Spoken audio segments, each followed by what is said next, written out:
Hi everybody, welcome to another episode of Costa Rica Crypto. Today I'm sitting down with Eyal Hertzog, who is from a bunch of really large scale applications, both in the EOSIO ecosystem, and has a really rich history from prior to the ecosystem.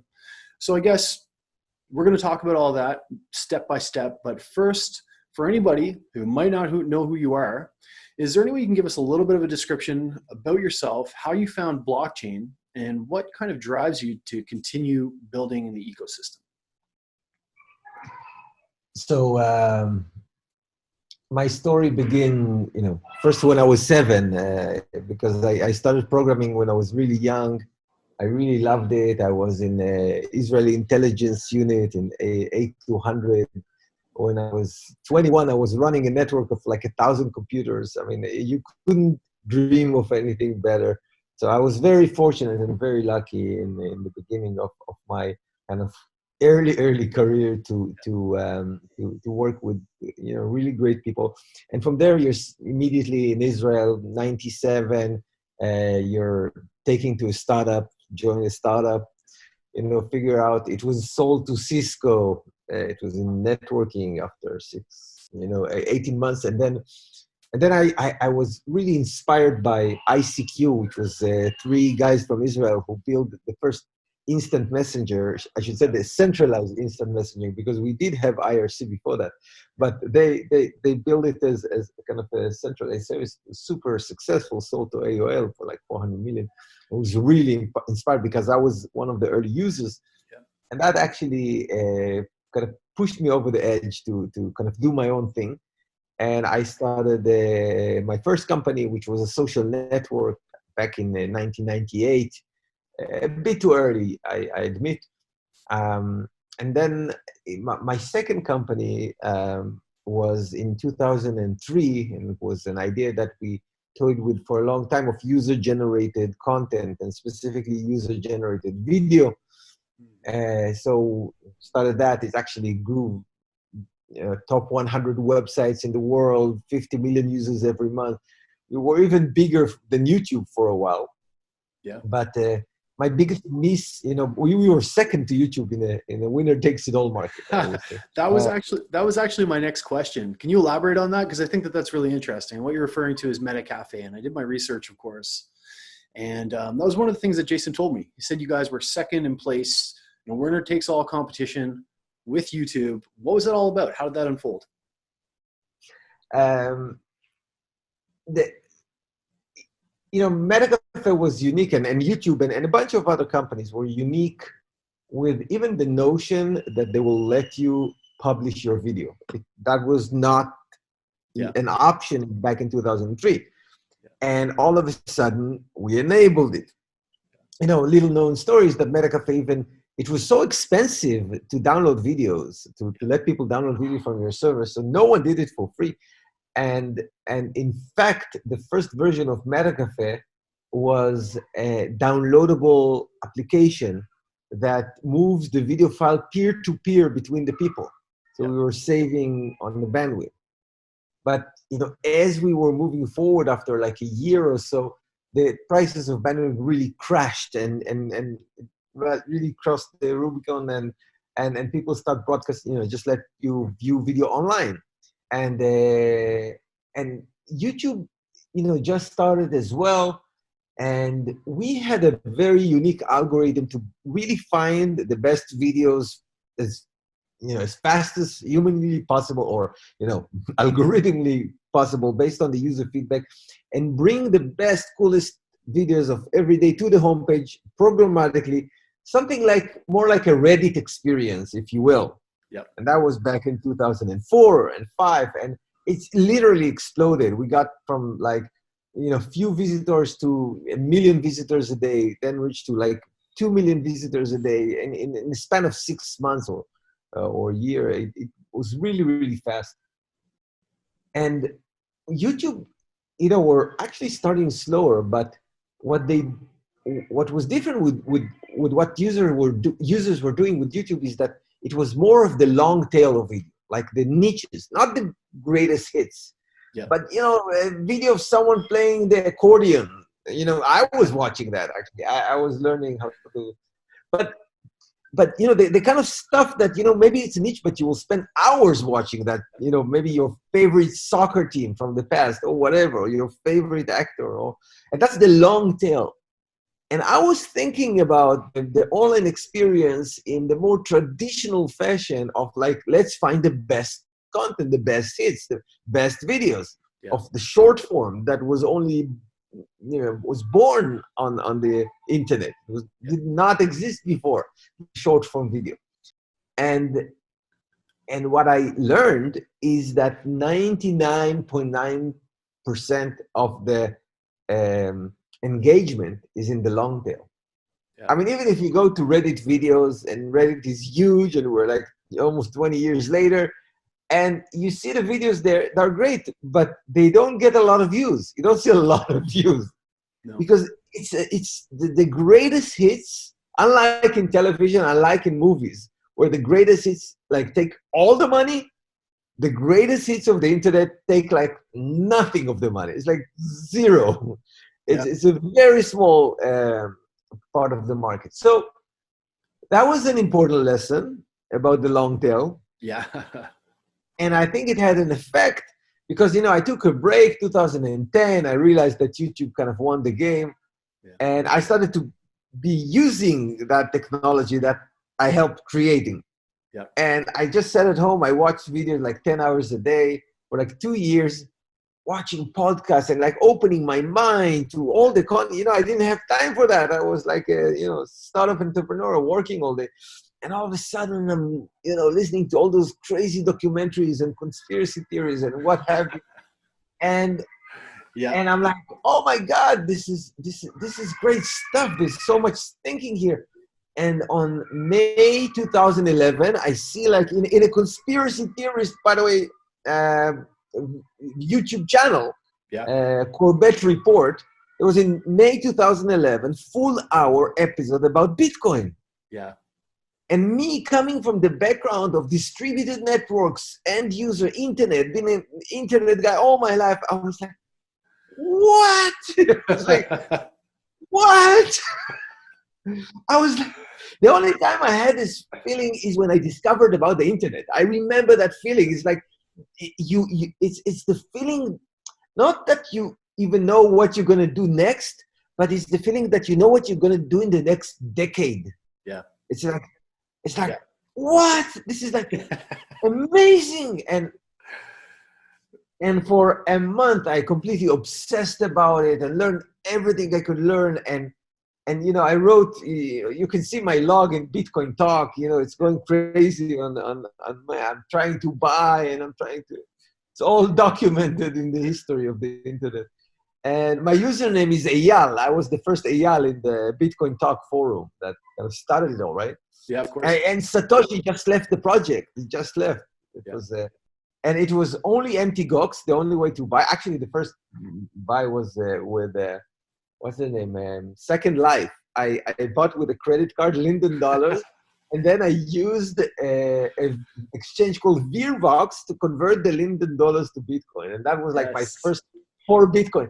And I told all my friends, all my email, I send them emails like, you should buy this thing, it's the best thing. And people are writing me back, Eyal, you have a virus. And I was like, writing another email to them. I'm like, no, this is not a virus. It's me, Eyal, your friend, the entrepreneur. I'm telling you, this is the best thing ever. You should buy it. And like only 3 people buy, only 3. And it was like $6. It was going to $30. And I'm like, oh my God, you know, that's it. I'm going to be rich. I'm going to be free. And then it's crashed to like $2. Yeah. It's like everyone got all the money. And it stays there for a while. And Wired magazine is doing an article, The Rise and Fall of Bitcoin. You know, it's like, that's the title. And oh my God. But we believed, but it was so slow in the beginning. It was like crazy for a second, and it was the worst bubble. It was like a drop of 95% or 93%. It's crazy, $30 to $2. And you know, it took me like a year to figure out what I want to do. I posted about it in Bitcoin Talk as well. In 2012, I released kind of the first product, and that was a trauma, I guess, from MetaCafe that I said, I missed the concept of long tail once. I don't want to miss it twice. Yep. So if there's a token now and anyone can create a token, hey, there must gonna be a long tail of tokens. Yeah. There should be, and what's the only difference between the creation of long tail and not and the what's stopping it? The difference is the barrier to the end user. That's the difference. Yes. There is a story about Wikipedia that many people don't know, but Wikipedia started as a site only for experts. And it didn't work, and no one contributed. It was shit. And then they said, you know what? Let's let anyone register. Yeah. And they said, and it didn't work as well. It didn't work. So what can we do? This is a good idea, but people are not editing. So they came up with you can think an idiotic idea, but it's interesting idea. They said, let's not even require a login to edit Wikipedia. Let's just, click on edit, you edit. Yeah. And guess what? Wikipedia exploded. This was the explosion. So the barrier and to create an account in Wikipedia was not even an email verification. It's like username, password, you're in. It's like, it was the easiest thing ever. Yeah.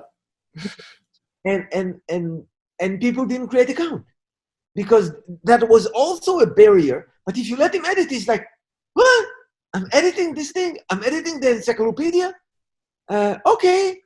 And then you see your edit and the experience as an end user from editing the encyclopedia and seeing your edit. This is what eventually going to make you want to log in, to create an account and log in. But it's removing the barriers, and it's so important. And also with video, it was important. You upload the video, give it a title, remove the barrier. Here how you do it. You can do it even from the desktop application. Just drag the video, you upload it. Remove the barriers to end users. That was the whole thing with blogging. You don't need to create a website. Create a blog. It's easy. It's simple. Create a podcast. Easy, simple. All those things. When you remove the barriers, you see the true creativity of human, the beauty, the beautiful human creativity that is only exposed when you let people try, like it, and get better at it. And this is what we see with content creators today around the world. And I think that this is probably the fastest growing job. Independent content creators. It's amazing. And there's a lot of creativity out there. Yeah, there is. And thankfully too, because especially right now, I was aware that there was censorship out there, and I won't get into it too much, Eyal, but I think we both share the whole conspiracy theory fascination. I'm always working, and I always have these things open. Like, I try to be as objective as possible because you've got all this bias and you want certain things to be right because but at the same time, I'm not going to put on my tinfoil hat today, but everything that you just talked about, you were talking about removing the barriers, was basically, I think, the answer to my next question. And I'm going to give you that question. And if there's anything more to add, please do. But my next question was this ecosystem, and I'm referring to Deweb, of course, right? It's obviously not a single service. It's a culmination of your life's work in blockchain after creating local coin, Bancor, Liquidapps, and creator.eco. And I was going to ask you, what possessed you to build it? But I think you just answered that. Yeah, I think interestingly enough, I have it's this mission that I had since 2012, and we actually did it on 2013. We built a centralized system. Yeah. There was one problem we discovered, and we had amazing communities with 10,000 moms doing 1,000 transactions a day, exchanging like clothes and toys and kids, kid stuff and jewelry and services and crazy thing with tokens that we created for them. We call hearts. It was like, heart. And they were using a mobile app with a marketplace, with a wallet. And it was amazing. And many moms came to us and said, I was able to achieve stuff that I wouldn't dream, because we added all this liquidity to that community and enabled all that commerce. But then problems started to happen. And the problem started to happen when, exactly because it was successful, and there were starting to be whales Yeah. that would, willing to pay a lot of hearts for anything. So that's create inflation. Yeah. Because there is competition about the good stuff that that is being offered for hearts. Yeah. And we realized at that point that we must have liquidity, that we must provide liquidity for those tokens, because those hearts were like a disconnected island of finance. It was not connected to the global financial. It was like a local network not connected to the internet. Yeah. It loses a lot of potential by not being connected to the internet. And we realized we need liquidity, but the current solution for liquidity, which is exchanges, all of that, market maker, is not going to work for a currency of months. Yeah. And that led to Bancor. Yes. And Bancor was the solution for liquidity, for user-generated token. We only after that discovered that it's useful for any token. Yeah. For any asset. When I conceptualized the first kind of formula, the first math around Bancor, it was only for tokens that are created with their own reserve, what we call a liquid token, which is the same token model that we're using on Deweb.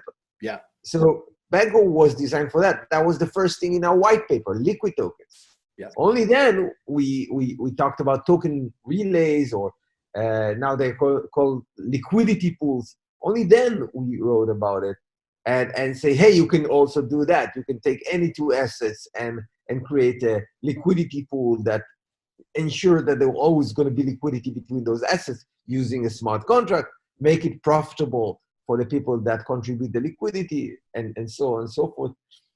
So I'm not coming from finance. I never liked finance, never invested in anything. I'm like a product architect. That's what I like to call myself. And I was a little bit caught up in all this finance thingy.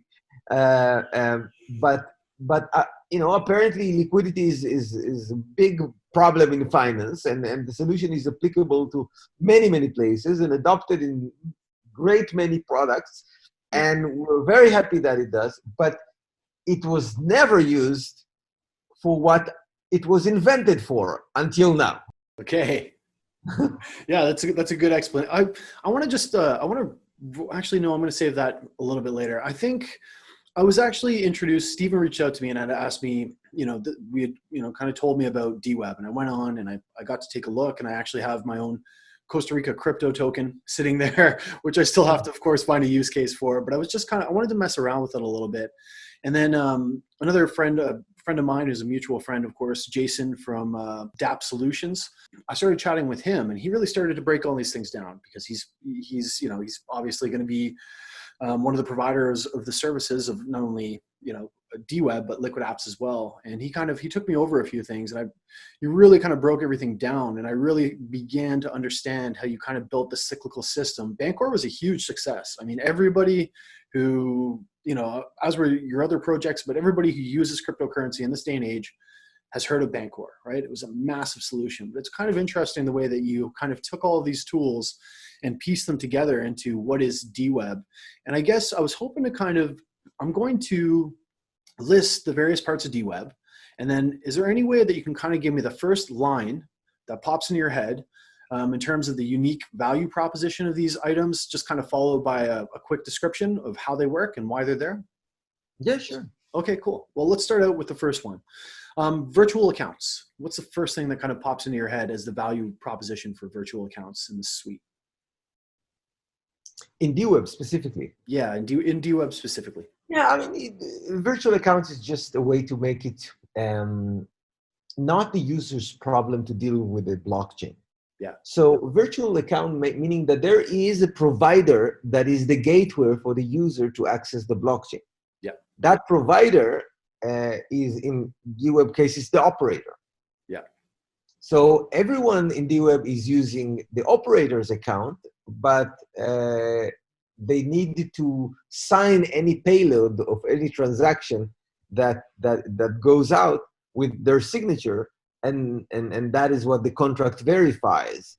So it is really a way to kind of not let, so the user doesn't need to deal with CPU and net and buying an account, and not to mention private keys and all that. With Deweb, the user doesn't know that there's a blockchain in the background. If you go and use Deweb right now, you have no idea that it's a blockchain app. No, you'd have no idea. I'm noticing like there's a theme of kind of like what you talked about with Wikipedia, breaking down these barriers, right? So obviously that makes a lot of sense. The social sign-in. Social sign-in, it's a great solution for people that just don't want to remember another password. Yeah. That it comes down to that. Now, important to say, it's good for the basic stuff, maybe transaction with low value and stuff like that. But obviously, if you want to deal with bigger amount, it is smart to upgrade your kind of, I would say, security, and add some kind of another password in addition to your social sign-in that only you know.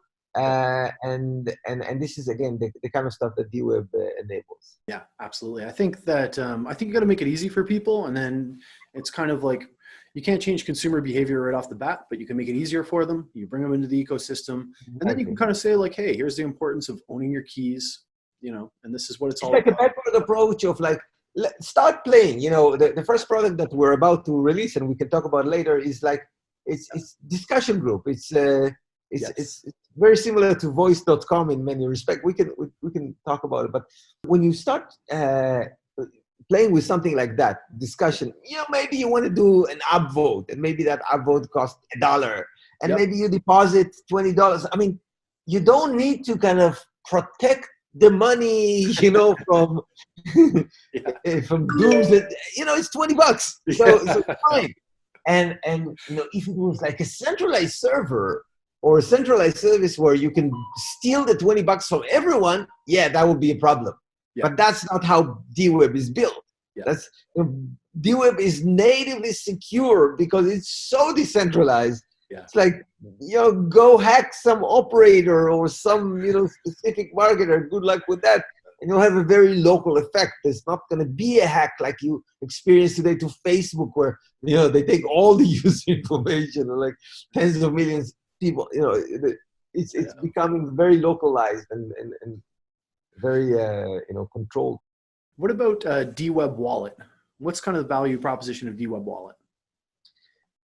So, the Deweb Wallet is essentially part of what we like to call the Deweb core, which is what you're supposed to build application on.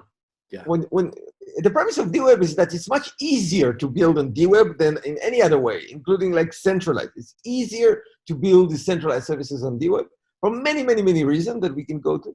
But you build your application on Google Firebase.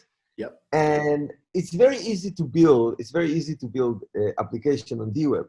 Yeah. And when you're talking about the kind of the framework that Deweb is for other application to build it, what it provides, then you can talk about 3 different areas. And one of them is the whole dealing with the user account authentication, in the operator level, all the usernames.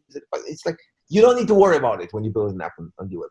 Yeah. The other thing that is kind of provided to you is the whole wallet, buying it, creating a token, stable token, non-stable token, buying that token, selling that token, liquidity to EOS, all that. You don't need to think about it. It's there. It's done. It's for you. Use it.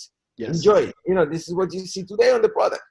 And the last thing that I would say is core is the whole revenue, or not revenue, the royalty distribution engine. Yeah. The royalty distribution engine that, everything is built on top of the other. So you need accounts to even identify people. Then you can have tokens with wallets for those accounts. So it's a layer above that. And then if you have tokens with wallets, then you can build royalty engine. Yes. That actually, deliver those tokens to those accounts. And and making the whole thing work. So as a developer, you don't need to worry about royalty sharing. You build your software and you say, whenever the software generate income and generate, it's a very simple thing. Let's say your software people can, buy advertising. They can promote their post or whatever. So whenever a post is promoted, that's income. It's a very simple calculation. You see how much money was paid. And the developer prices service by percentage of the income generated by the software. So you can say, I want 10%. Whenever you use my software, it generates, I want 10%. And then it's not even operating the software. It's just releasing, putting it on GitHub. Yeah. And then any operator can take that, and it doesn't even to be open source. It's up to him. It can be, binaries, and any operator that wishes can take that software and host it on their servers. Yeah. And then any marketer can take a domain and point it to those service and sell that service. Yeah. And like email, you're not accessing it from a single domain. You're accessing it from many, many different domains. So the whole system is incentivized in order to scale your operation and scale your marketing. Yeah. And it's incentivized in a free market way, because if I'm the only marketer in the world, maybe I'll take a huge fee, right? If I'm the only operator, maybe I'll take outrageous fee, royalty from my service. But then competition arrives. There's money in it. Then more people want to do it. So there's the kind of dynamic that you get, and you don't need to do anything for it as a developer. You just need to implement the logic of your service. Yeah. As simple as that. And on Google Firebase, the requirement, by the way, is to build your service right, to build it in the right way, which means that it needs to use a journal. Every information service needs to use a journal. We don't delete information anymore. We don't replace. It's not a good idea to replace an information. Yeah. The core of your data should be a journal of every event, every change. That's how you build reliable service. You're not kind of the service shouldn't die because of a database corruption. Yeah. If you have bugs in your code, just fix the bug, replay the data, and you'll be fine. Yeah. That, we carry with our self habits from the ages where storage was expensive. That was a long time ago. Yeah. And many people realize that this is, of course, the right way to build it. And when you build on Deweb, you must build it this way because you must log all the events on the blockchain. Yeah. This is what makes operator disposable.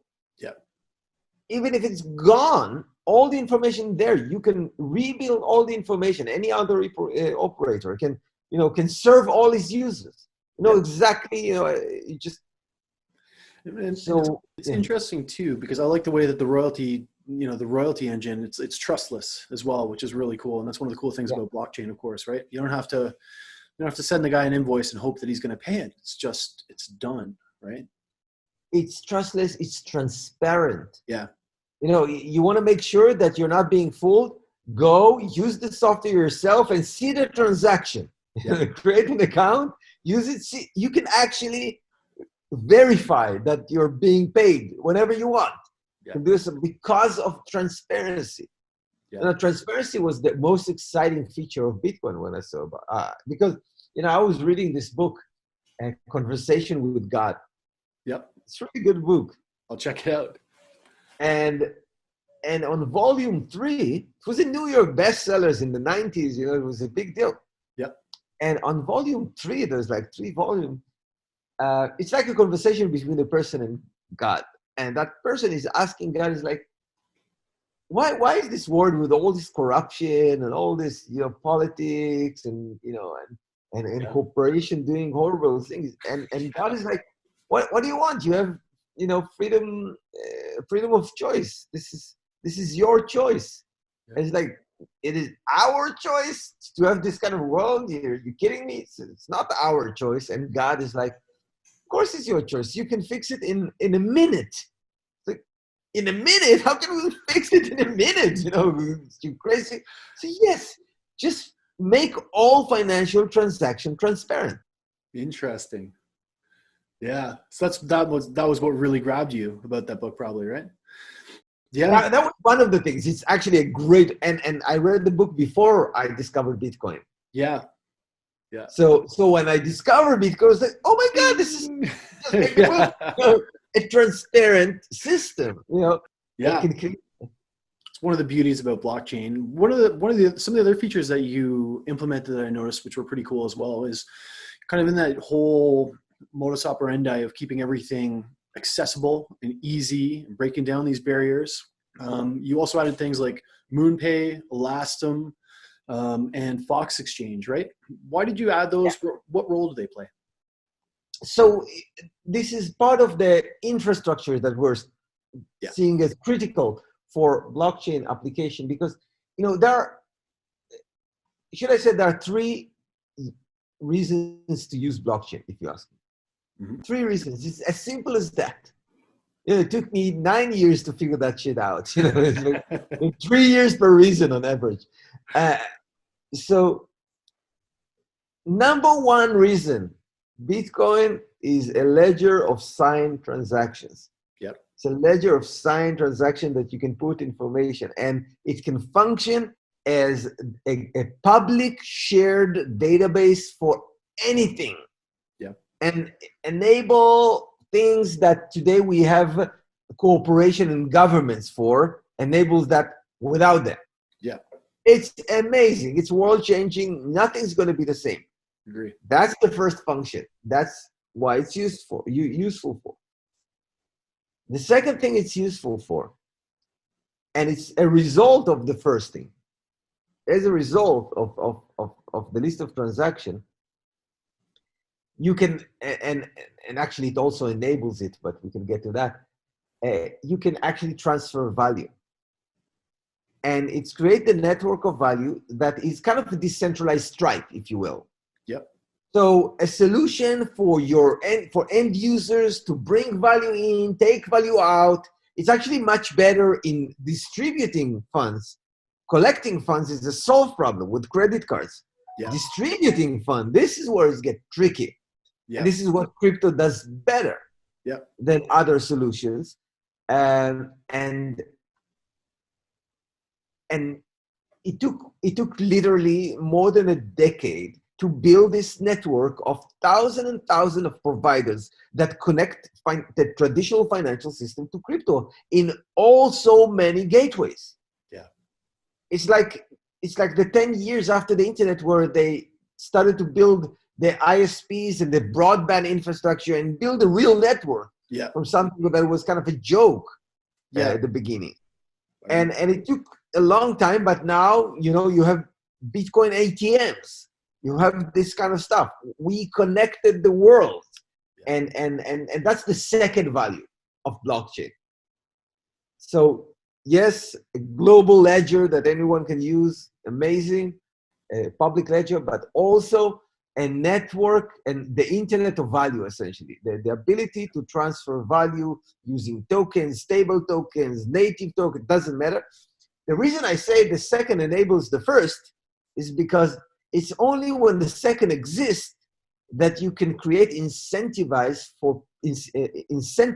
for people to operate this list of transactions. Yeah. So you'll need people to have a token. You'll need the blockchain to have a token, and you'll need people to pay fee in the token or for the inflation to compensate those who maintain the blockchain.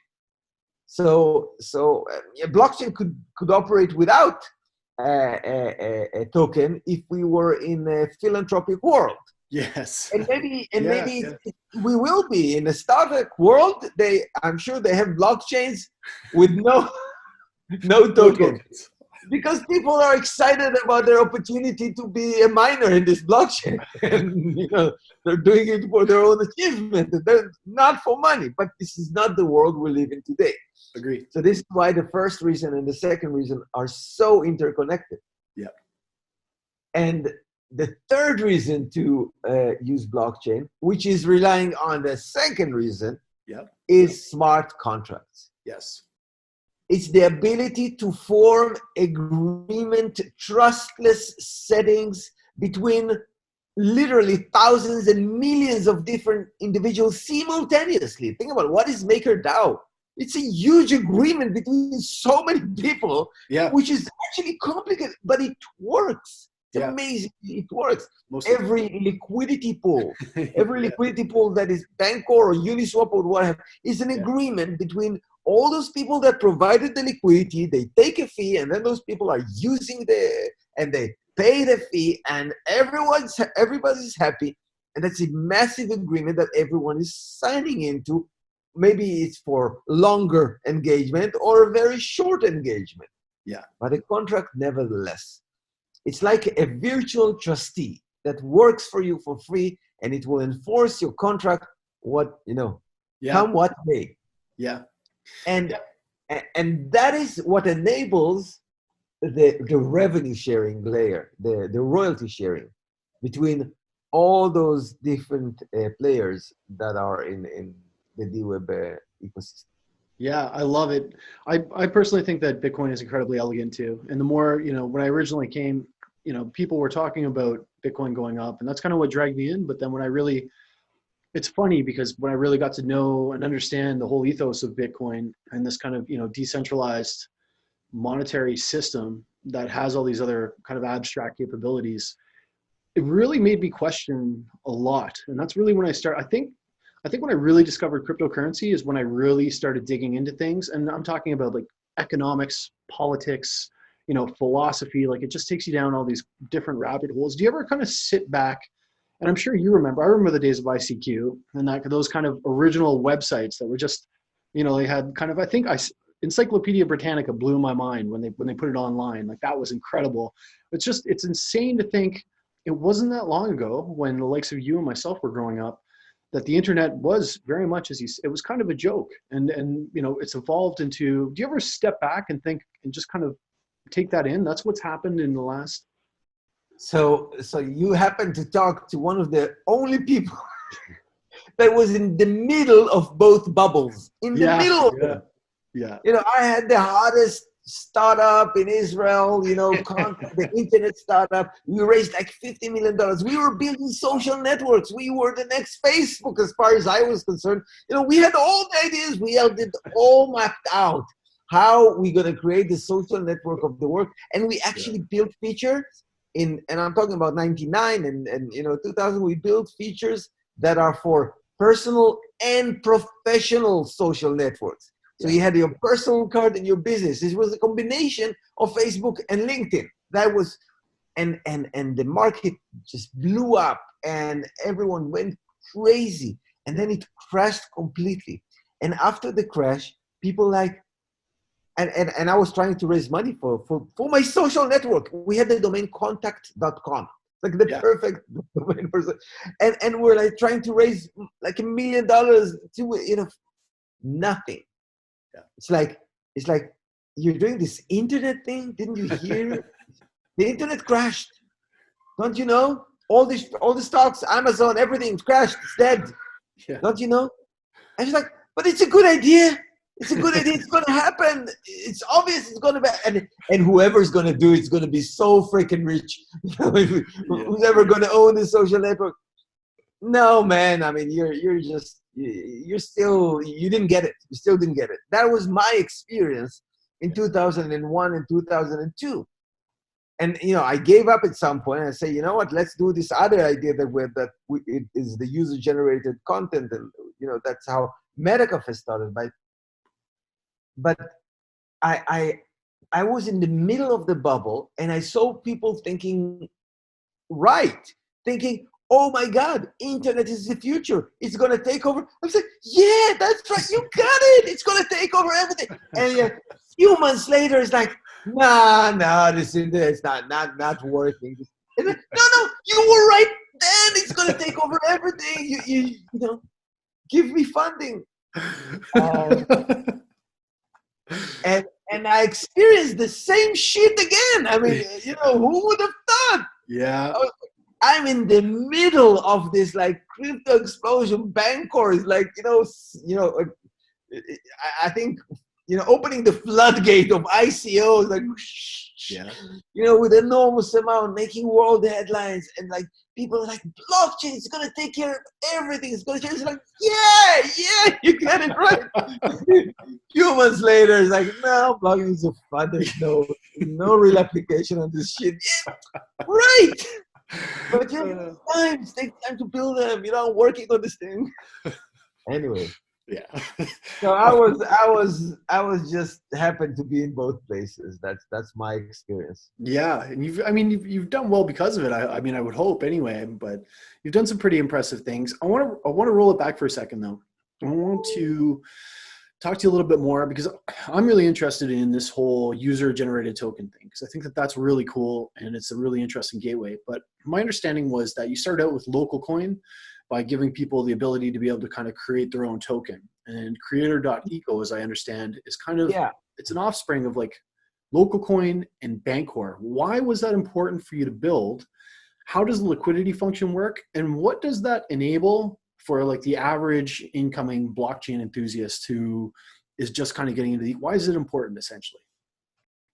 So, for me, it was, it's hard to believe, but I do have that post from 2012 on the Bitcoin Talk forum that, I'm talking about user-generated tokens.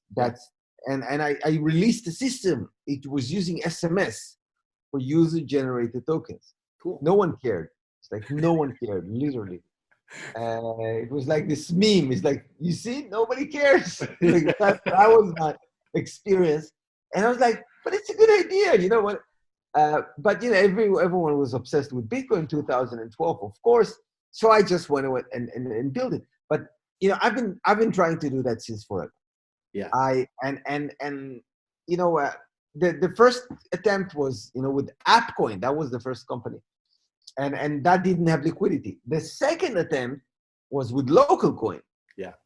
And local coin solved the liquidity problem with blockchain, and that gave birth to Bancor, which is like, we haven't figured that out, that's going to happen, but it happened.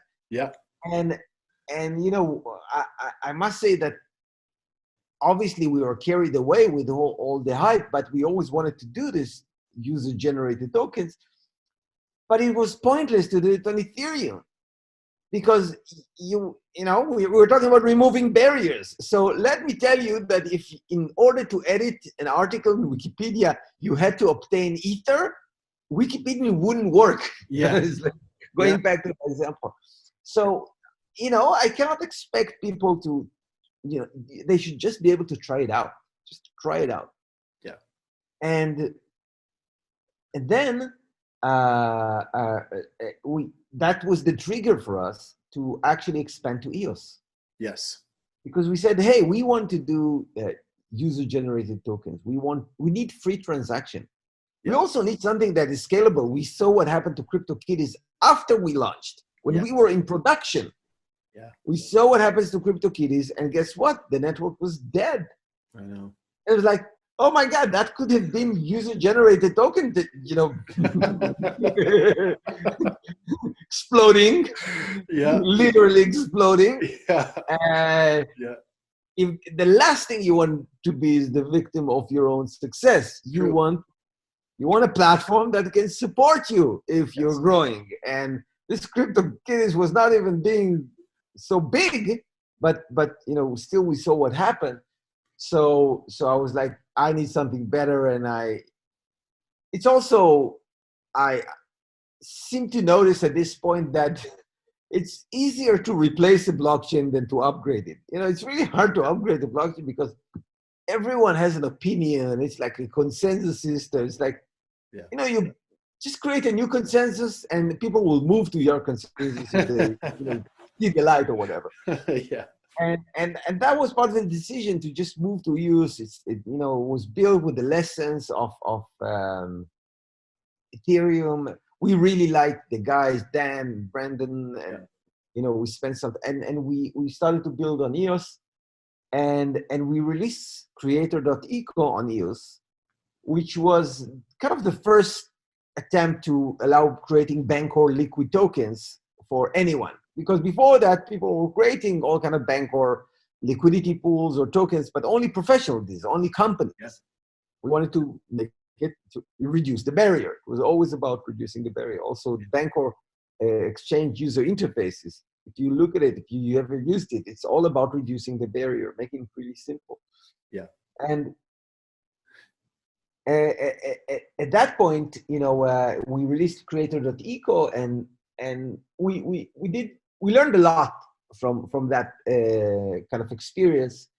That the first thing that we learned is that the token model is still not the right token model. The token model that we tried, which was just create a liquid token, deposit BNT in the reserve. You'll get 100% of the supply, but people can buy your token after that. Yeah.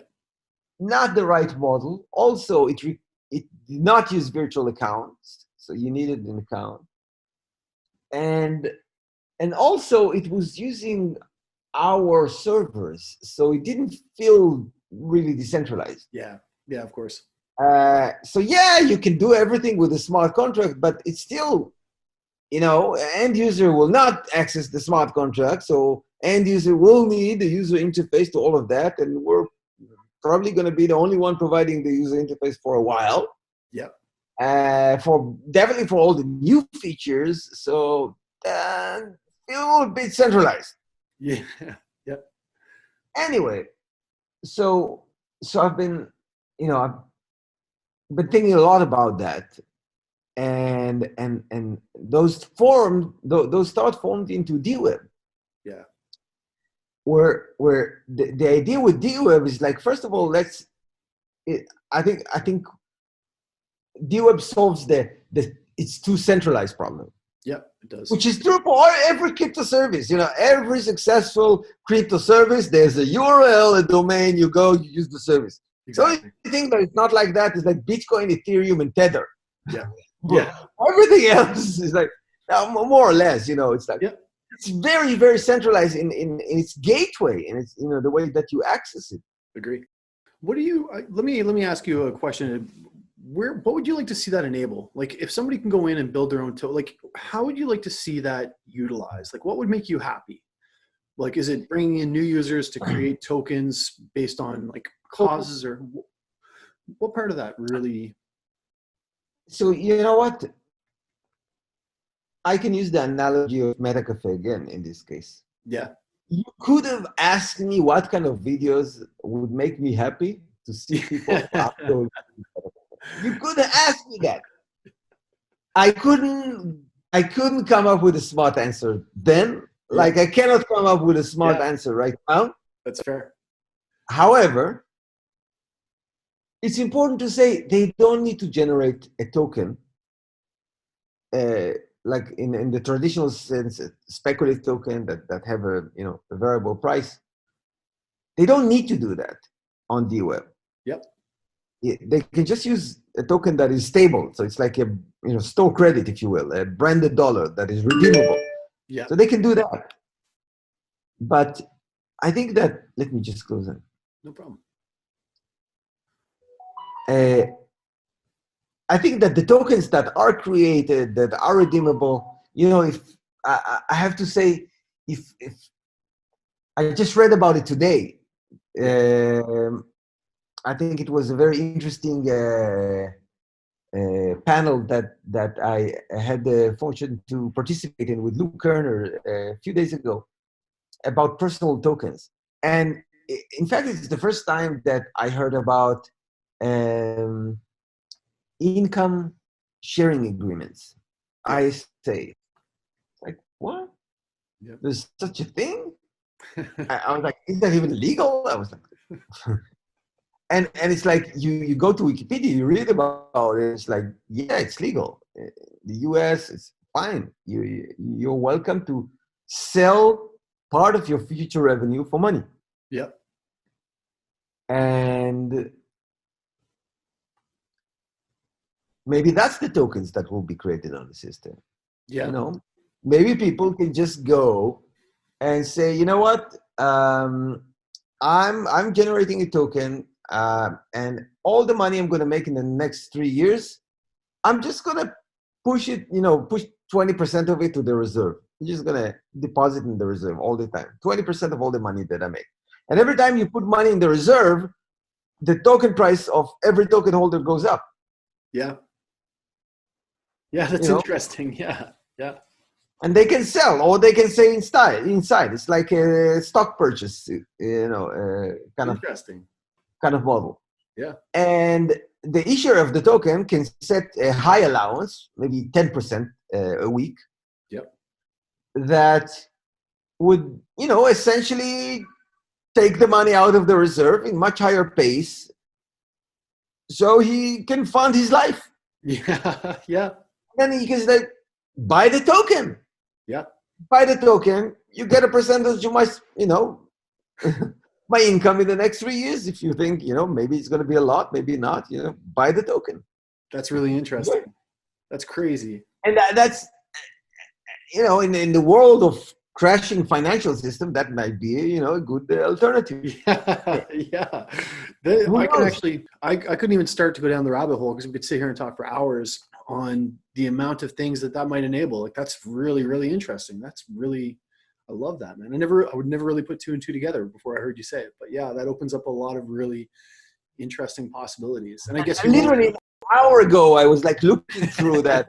I was listening to this kid Alex podcast on YouTube, and it's like, yeah, you know what? And I started to simulate that in an Excel, that kind of simulate the liquid token model that we have. And the token model that is different with Deweb. So there's two different things if you compare to Created.eco, that the token model, and it's the kind of operational model. Yeah. And the operational model, I think it's it's the bigger kind of innovation here. Yeah. The token model was improved and solved kind of the problems that that we had before. Incorporate our learning. I think it's much better, much simpler, much easier to kind of use, and it's free to issue a token for the first time. It wasn't free on Creator.eco. You had to deposit reserve. Here it's free, which again reducing the barrier. Important. I thought that for a token issue to deposit a reserve wouldn't be such a barrier, but in 2 months there are like 20 tokens created. Here it was like it happened in 2 days, or less. Yeah. So reducing the barrier proved to be important again and again and again. Yeah, I had no idea. I had no context to how creating these tokens could really just be an interesting proposition for a variety of different types of businesses and funding models. That's cool. I love that, man. That's really interesting. I actually, I went on to the Dweb Solutions one yesterday, and there's a Costa crypto token there. So I have no idea what it's for. It's actually a pretty funny description. If you get a chance, I'll probably throw it up here. I'll take a look. Yeah. And so that was one difference. The other difference is obviously the operational model. Yes. And the operational model is what allows us to just focus on building the code, other people to operate it, and some other people to market it.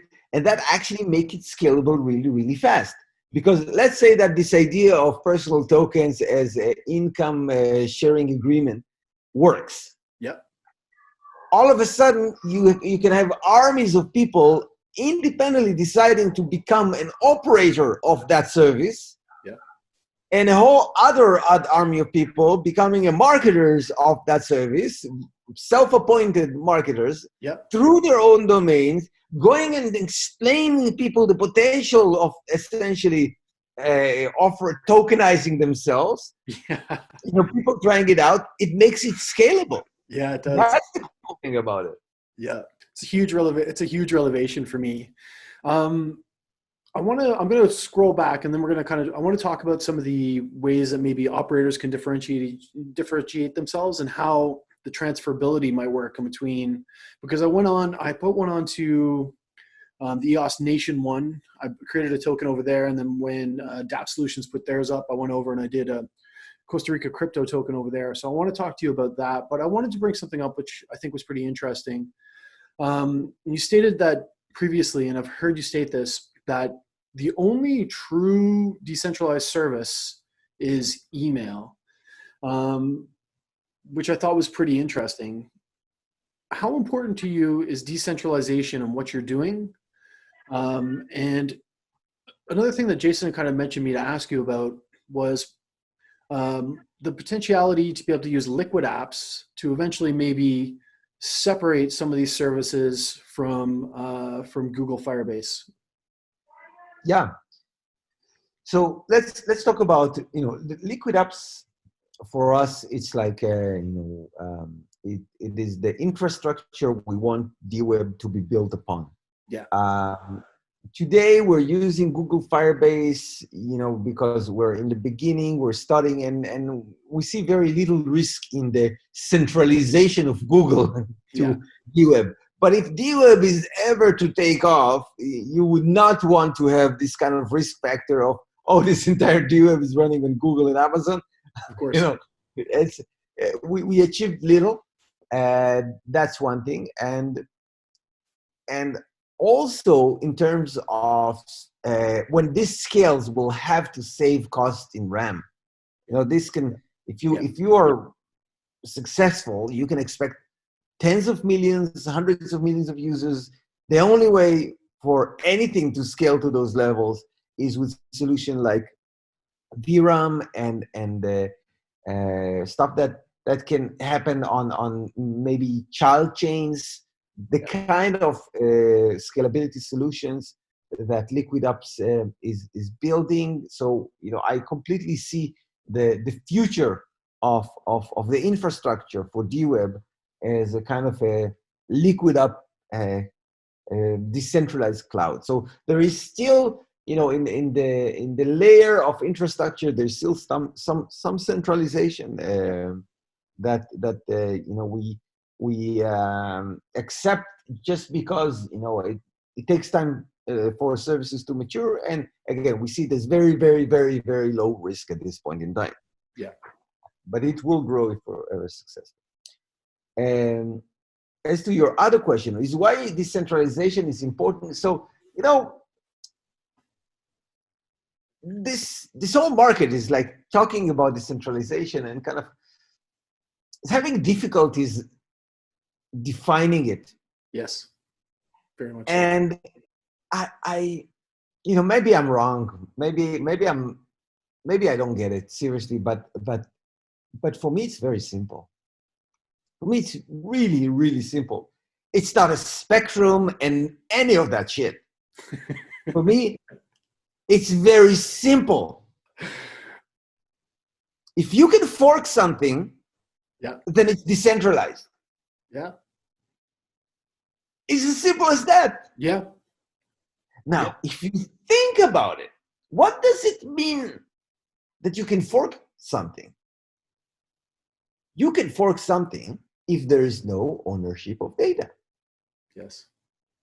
If there is no ownership of data, what you're talking about it is an open standard. Yeah. Like open source software. I can fork open source software because no one owns it. Yeah. I can fork it. I can fork Bitcoin because no one owns that. Yeah. I can fork the blockchain.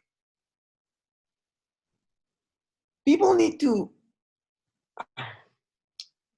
I think, rethink this whole decentralization thing and realize that what we had throughout the history of technology is new technologies creating new monopolies, and then new standards are demonopolizing those monopolies.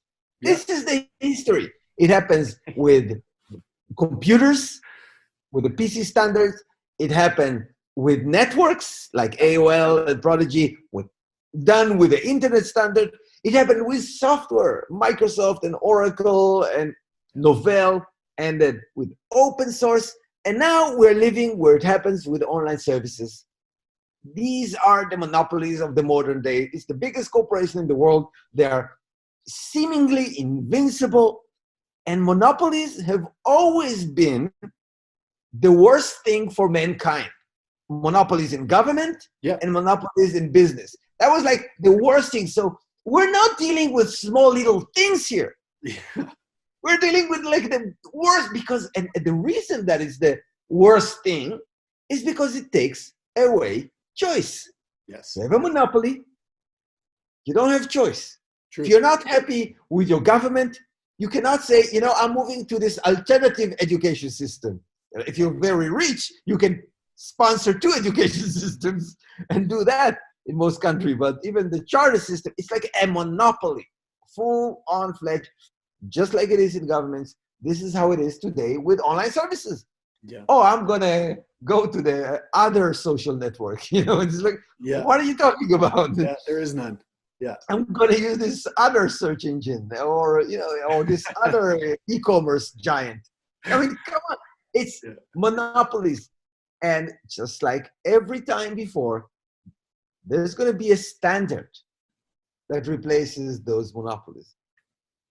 And what Deweb is trying to do is to be that standard for online services. Now, it's not doing it alone. Obviously, it's possible because of blockchains like EOS that make it possible to have a public ledger. It wouldn't work without a public ledger that is scalable and can run smart contracts. It wouldn't work. So we need that.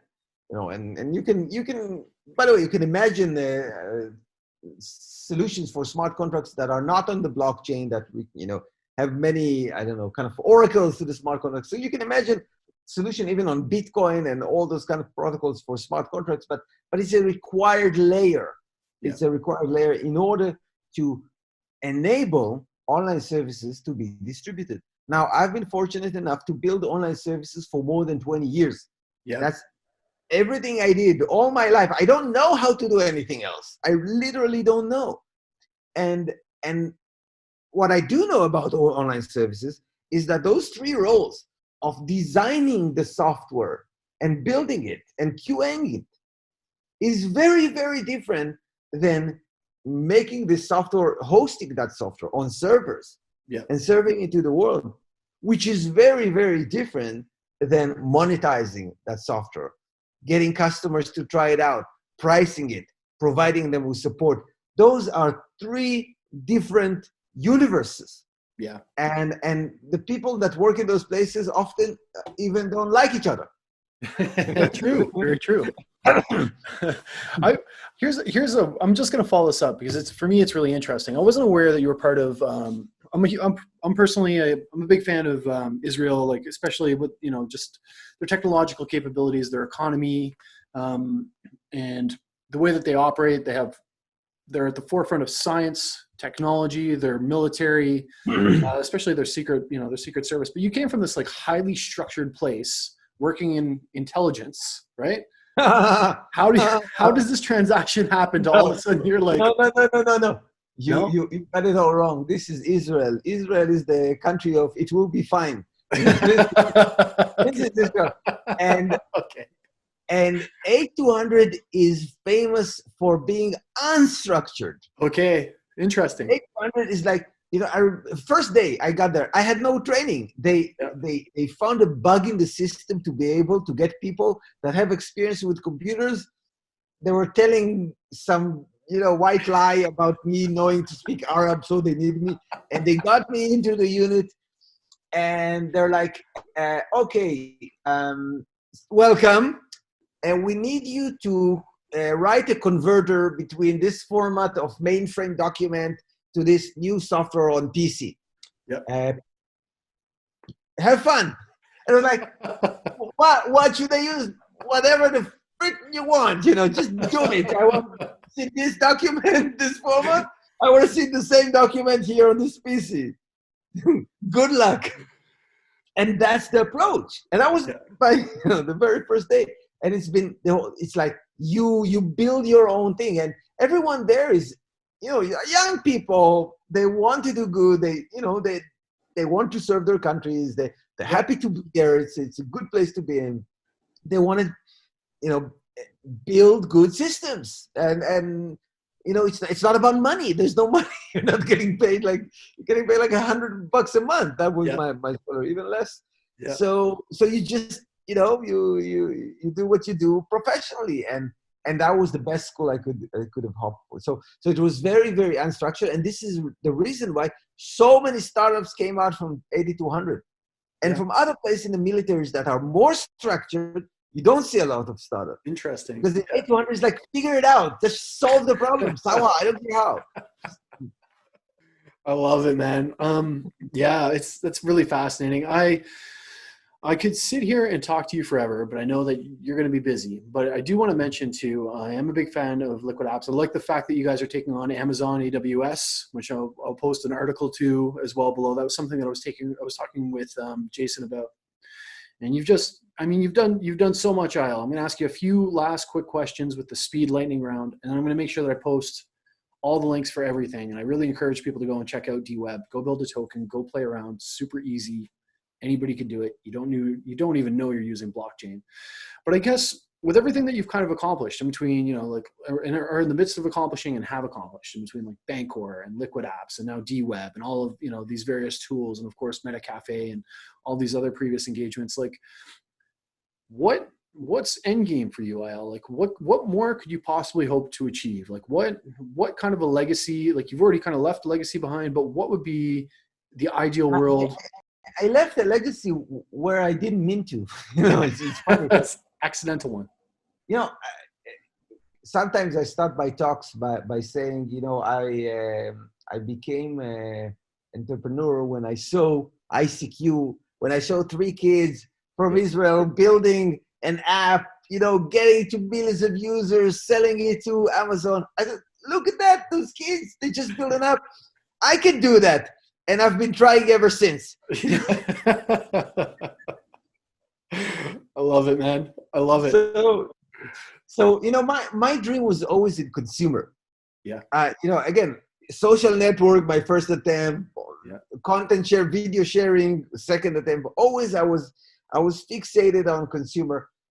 And when I saw blockchain, that was the first time that it became more than consumer, not less consumer, but more. Yeah. Because it's like, sometimes it's hard to admit, but when I built Contact, when I built MetaCafe, it was so clear to me what kind of position I will be in if this is ever to be successful. Yeah.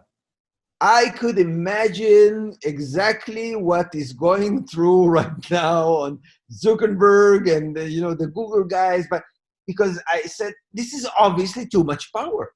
Yeah. But someone's going to have that power. So, it might as well be me. Yeah. Now, it didn't turn out to be that way.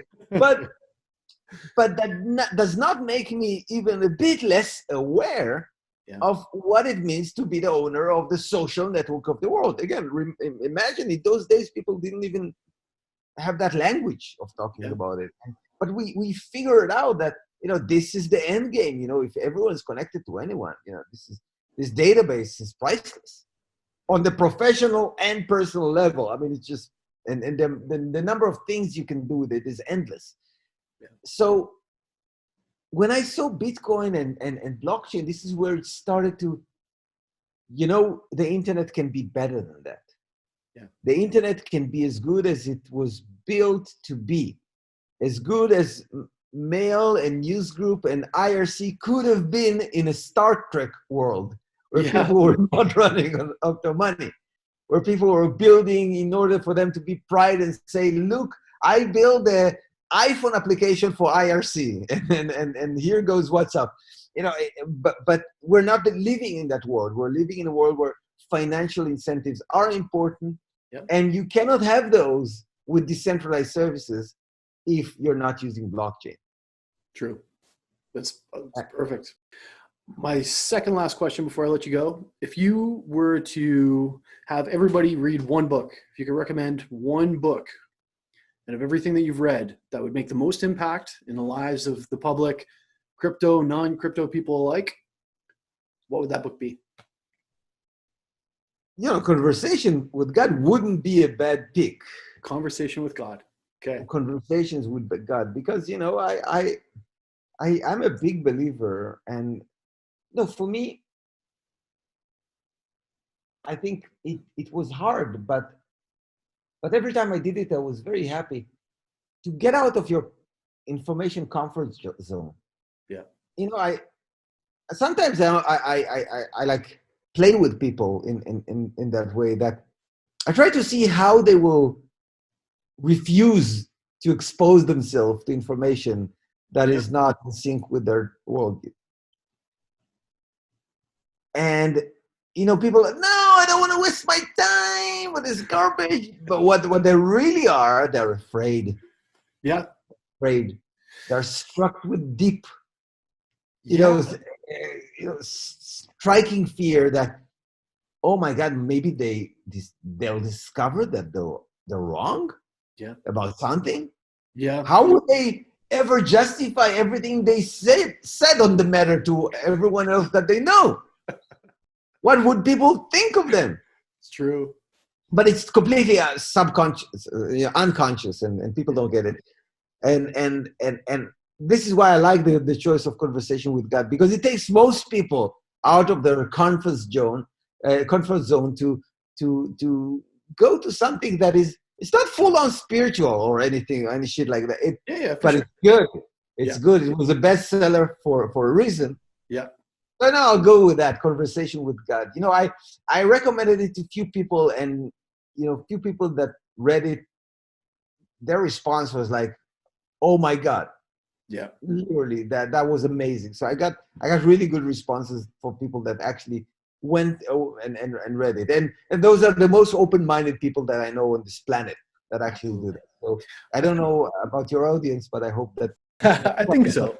I think everybody, like, the way I describe it, at least for myself, is like you have these boxes and you sort, like, this is this, and politics go in here, and this goes over here.